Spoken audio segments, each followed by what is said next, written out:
Ladies and gentlemen, we made it to another victory week. That is right. The Colts did it. They got it done, man. They defeated the Tennessee Titans 20-17 in a game that looked like, honestly, it looked like the Colts wasn't going to win it. Just the way that they was playing, honestly, man. Like the gameplay was slow on both sides. I think a lot of people was just turning the game off. They didn't want to watch it.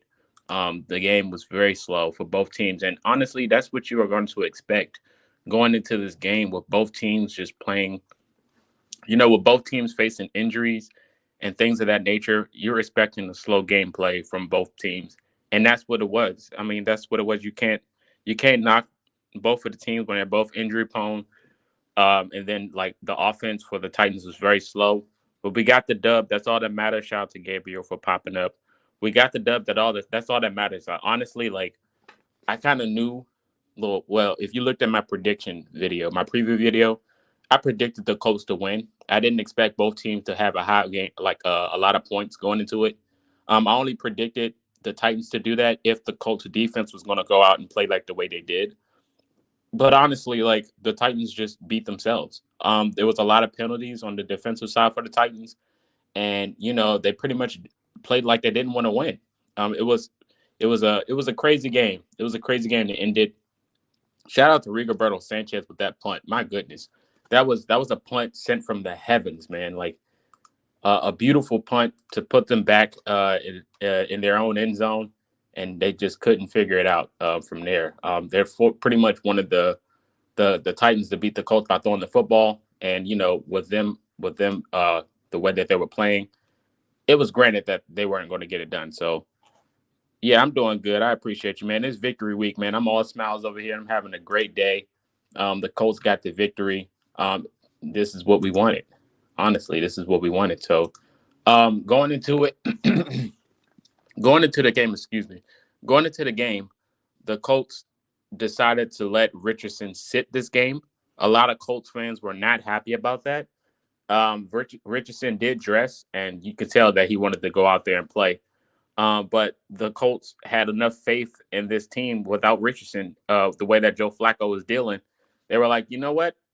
We're going to be okay. We're going to let Richardson sit. And a lot of fans, I'm pretty sure there's a few of you that's jumping in here, was opposed to that. They did not want that. They wanted Richardson to go out there and play because the only way that Richardson is going to develop his game is through playing time. He's got to go out there and play. So I'm pretty sure a lot of you were on edge when you heard about the news that Richardson wasn't going to play. And even Peyton Manning mentioned it on, I think, a Barstool podcast, was talking about the young guys, with the early struggles that they gotta learn to develop through playing time. So even Peyton Manning, he came out the gate struggling. I think the record for most interceptions in a rookie season or something like that. But Peyton wound up becoming a GOAT at the end of his career, and that was just through playing the game. So honestly, I did want Richardson to go out there and play, but I think the Colts seen something that that we didn't.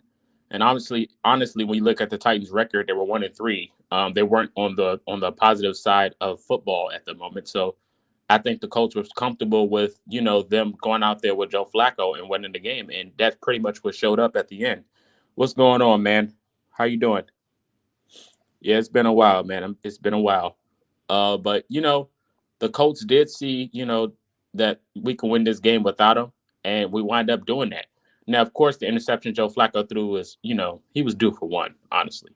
But honestly, this Titans defense, um, it didn't live up to the expectations. I did expect them to go out there and have a better performance than they did. Now, of course, they didn't let the Colts do anything. The Colts offense did struggle today, but you got to give their flowers where flowers is due. And I'm going to start off by giving the flowers to Josh Downs. Josh Downs, that opening drive touchdown floater to the back of the end zone on the sideline. He walked right past the linebacker, wide open, blown coverage. Beautiful throw, beautiful catch. Josh Downs had himself a great game, man. He really did. He really did have himself a good game.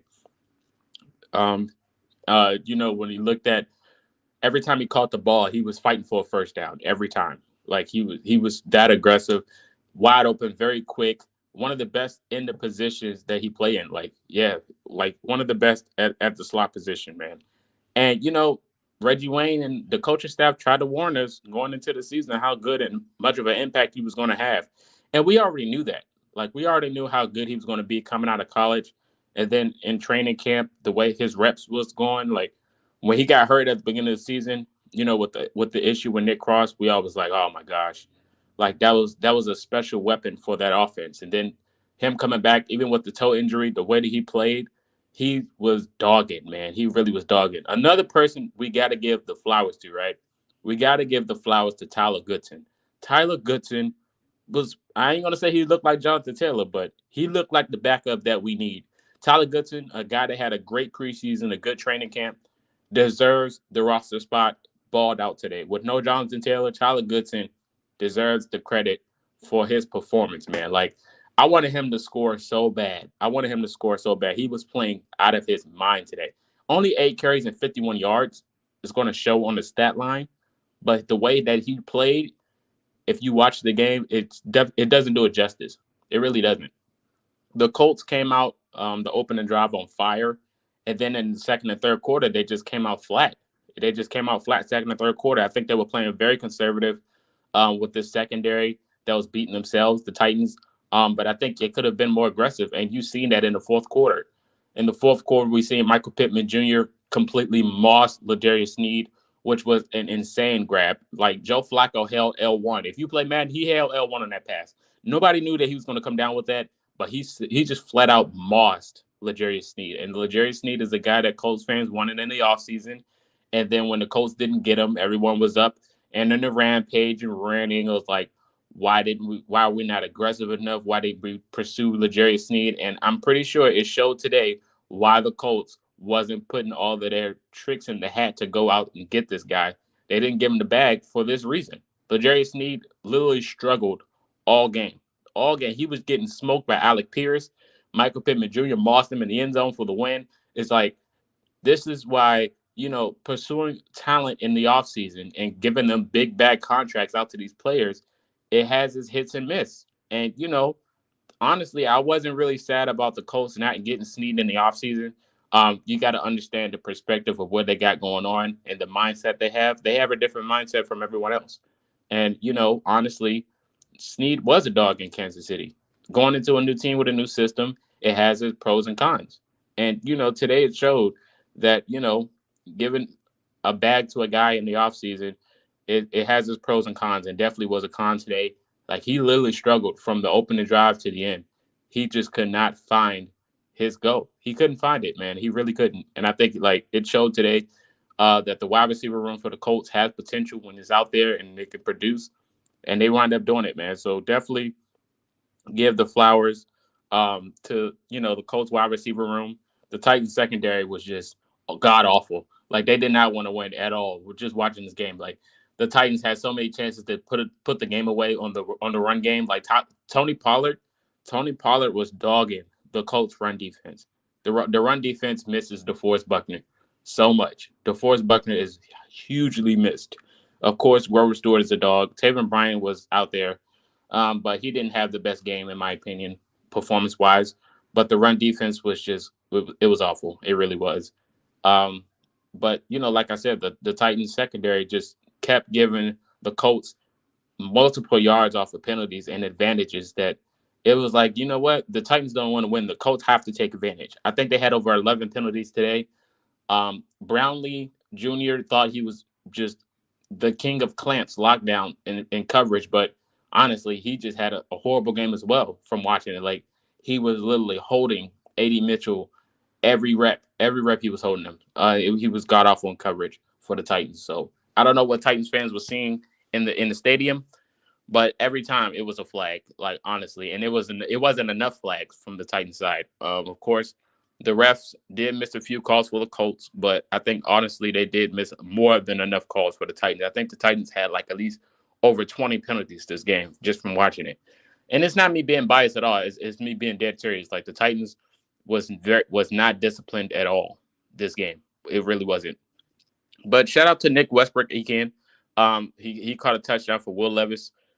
Tony Pollard, like I said, he dogged this game. But offensively, the Colts, they did exceed in the pass game. going into the second half, like late in the second half, I would say.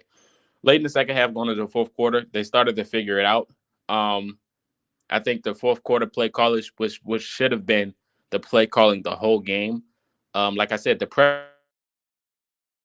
defensive line was doing work for the Titans. Like every run play, they was stopping it. They was literally stopping it every play. So shout out to Denard Wilson, defensive coordinator for the Tennessee Titans. He had these guys locked in, but the secondary just couldn't figure it out. So, but I think the fourth quarter play calling was what should have been going on the whole game. The second and third quarter, they were so conservative with the screen plays. A lot of passes wasn't hit on Joe Flacco's side. Alec Pierce should have had a touchdown. This game could have been put away a long time ago, honestly.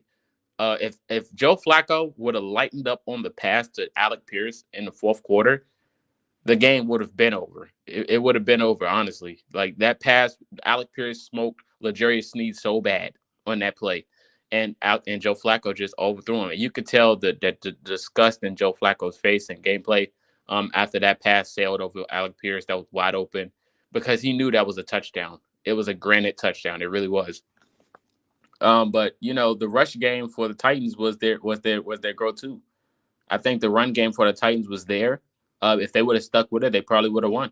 They honestly would. But with their system, whatever they got going on, they tried to get the pass game going, and it just wasn't it for them. It really wasn't. But no one is mad about that. I know I'm not. So I mean, like I said, the Titans just wanted to lose this game. That's all it was. They had the advantage in time of possession and everything, but they just did not want to win. Mo Ali Cox was another guy that had a good game. So shout out to Big Mo. Big Mo, he was out there aggressive. He's been having himself some pretty good games as of late. I think 3 games in a row.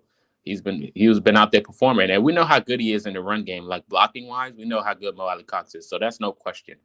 But I think Ryan Kelly struggled today. Ryan Kelly was a question mark going into this week with the performance of Tanner Bortolini recently. When Ryan Kelly was out, I was on the verge of having Tanner Bortolini continue.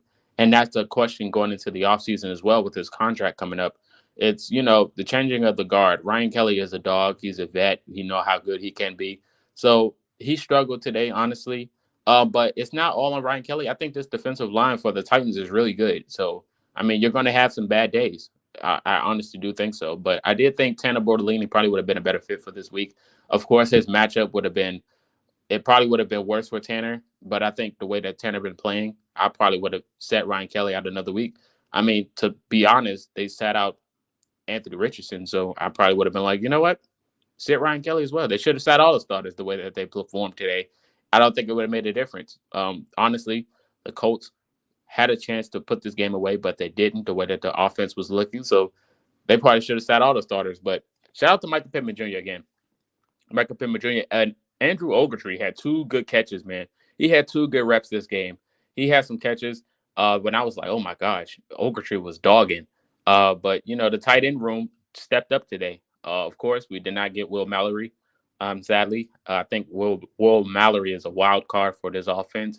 If he puts his helmet on and actually steps on the field, I think he can go out there and ball out. I really do. But Ashton Doolin in special teams, got to give his flowers as well. Ashton Doolin in special teams was a unit. And that's something that we're used to seeing from Ashton Doolin in the special teams department.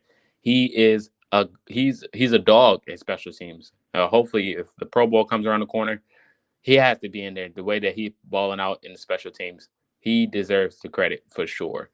It's another week for A.D. Mitchell where I think, he's starting to figure it out. He's gonna have a pop-out game sooner or later. He's a rook. He gets a few reps. He gets his chance. But honestly, I mean, he probably would have had a better game if they wouldn't call so many flags on the Titans. But there was a lot of plays where A.D. Mitchell probably could have made a play, but the Titans just wasn't giving it to him. So, it is what it is. If Richardson played, do you believe AP would have had a big day? Honestly, I think he would have had a big day regardless of the situation if the quarterback just hits him. I think that's what it is. I think Joe Flacco had him a few times, but just couldn't get it to him. And it's the same thing with Richardson. Richardson, he's a streaky quarterback. Sometimes he hits the target. Sometimes he overthrows the target. I think that's the state of the nature of the quarterback position for the Indianapolis Colts. Both of the quarterbacks can be consistent when they want to be, and sometimes it just sails. I mean, nobody's perfect, so it is what it is. At the end of the day, I think all of our receivers could have had a better performance if there was a few passes that just hit. And then it comes to the offensive scheme as well. Um, Usually, I love Shane Steichen and his play calling, but I think today's play calling was probably the worst that we've seen all season, besides the Packers game. This play calling this week was not great, and it could have been better. There was a lot of screenplays, and then Joe Flacco on the screenplays, he just threw the ball so high on the screenplays so many times. It was so bad just to watch. And looking at the last 3 weeks of Joe Flacco's game, it was like this dude is balling. But this week, the screenplays for Joe Flacco, it was awful. It really was. I did not enjoy it. I didn't enjoy it at all. I did not enjoy the screenplays. Um, Moving over to the defensive side, Jalen Jones got to give his credit. But before that, I got to give shout out to Nick Cross. Shout out to Nick Cross. He was dogging all day. He's been dogging all season, besides all day. I think Nick Cross literally solidified his starting position at safety, playing in the box like he's been playing out of his mind all year. And of course, like this is something we predicted from when we drafted him out of Maryland. There was a few seasons where we were like looking at the safety room as of who could help, and Nick Cross was just sitting on the sideline. And in the offseason and training camp and in the preseason, he showed out. And he showed out again today. So give a huge shout out to Nick Cross. Like I said, Jalen Jones is a very scrappy corner, still young and developing. His tackling is still an issue, but in coverage, he's been dogging. Another person that's been dogging is Samuel Womack III. Who would have thought Samuel Womack III would have came in and impacted the way he's done? This dude had a huge play on the tight end screen, literally blew it up. It was a huge tackle. Huge tackle. That was his only tackle, by the way, but it was a huge play. But Samuel Womack in coverage has been dogging, so he has to get his credit. Latu is still a hit and miss. He's going to have a breakout game eventually as well, probably late in the season. Or I would say when DeForest Buckner comes back, that's probably where we get more of an impact from Latu, because DeForest Buckner changes the defensive assignment, or the offensive assignments for any team when Buckner's out there on the field. And I think that's why you're not seeing the impact that you're used to seeing from Latu. It's because, the double coverage, you have to double somebody when Buckner's out there. But, Latu can't get off like he usually does. But it is what it is at the end of the day. Your dad even told you got to steal that corner. You've seen St. Walk the third for a while because your dad is a 49ers fan. And I saw some of there in the preseason game. He always showed up. Yeah, for sure, man. Like, Womack is really, really, really good. Like, I think he deserves to come back another year with Kenny Moore if they're both of them out there. And then we get Juju Brents back, and then we got Jalen Jones out there. I think we got a potential lockdown for secondary. Like, of course, we can still go out there and get some more help. But those guys, all of them out there at the same time, they can do some damage, man. They really could.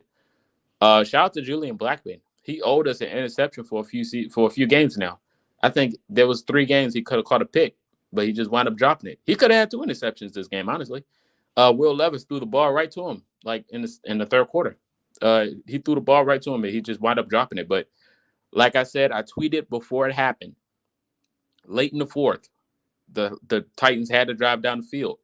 I said, the Titans, Will Levis is due for an interception. He's due for one. And right after I hit send on that tweet, he threw the ball right to Julian Blackman on the sideline. It was a beautiful interception. I never lose faith in Julian Blackman when he's on the field. He is a complete dog. Complete dog. And he's handsy with the football. He knows when to go get it. Like I said, he could have had maybe 3 interceptions, interception per week. Honestly, he could average an interception if he could just catch it. But he wound up catching one today. He could have had 2 picks, but I'm fine with the one he caught because it was a bigger moment. We needed it at the end of the game, and he wound up catching it. So shout out to my dog, Julian Blackman. Kenny Moore came back this week. He had a big play, big performance this week as well, blowing up the screens and pretty much picking up the doubles off the blocks. Like, he is a screen machine. He knows when it's coming. His awareness is there, and having him out there to help with Womack and those guys is a huge bonus. We definitely need him out there. Hurricane Dio returned this week, but he was still 50-50 with the injury. So, I mean, it could have been better. But honestly, like, I think shout out to Matt Gay too. He went 100% with field goals. Uh, our kicker making every field goal is something we need, regardless of the situation. But back to what I was saying, the offense, it could have been better. I think the play calling was very vanilla. Um, you know, going into it.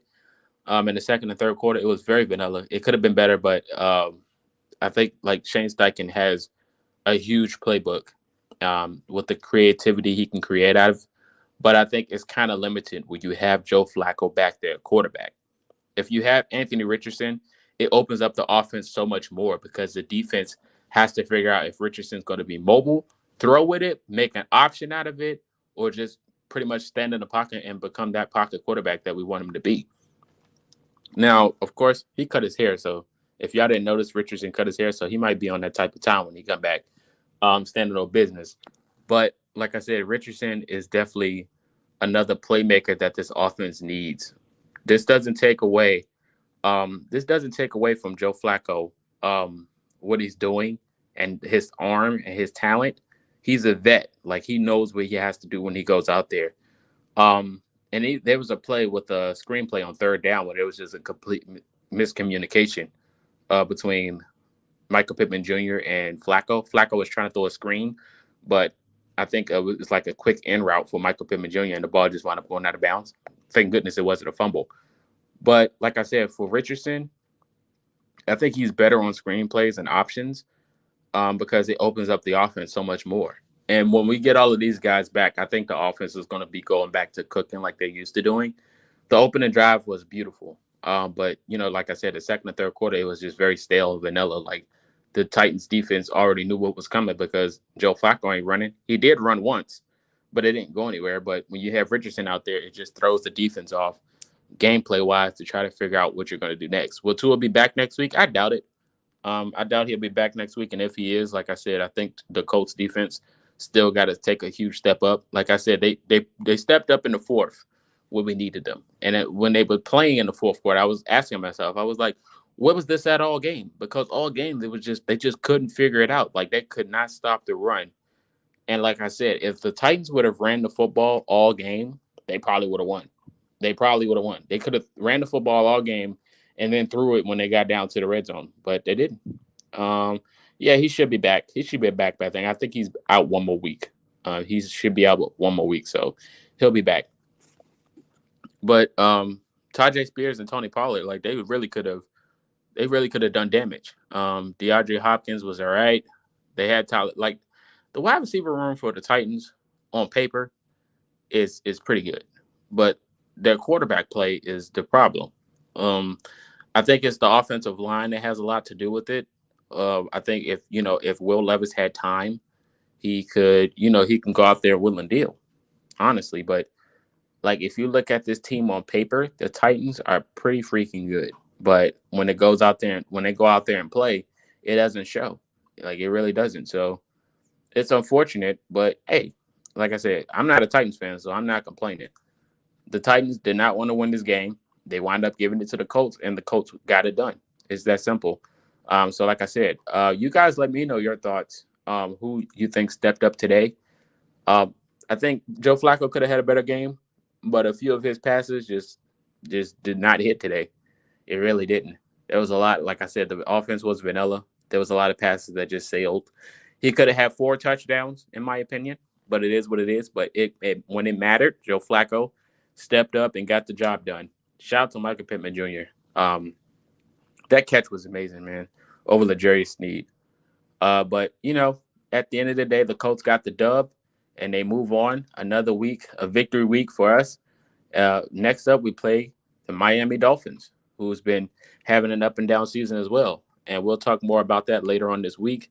But this Colts schedule doesn't get easier, so they won at a good time. But hopefully they can figure it out and get it done. But you guys, thanks for tuning in. It's a victory week. You guys stay safe. Enjoy your week. Enjoy the rest of the weekend. And until next time, I will see you guys. This is Culture Shock signing out.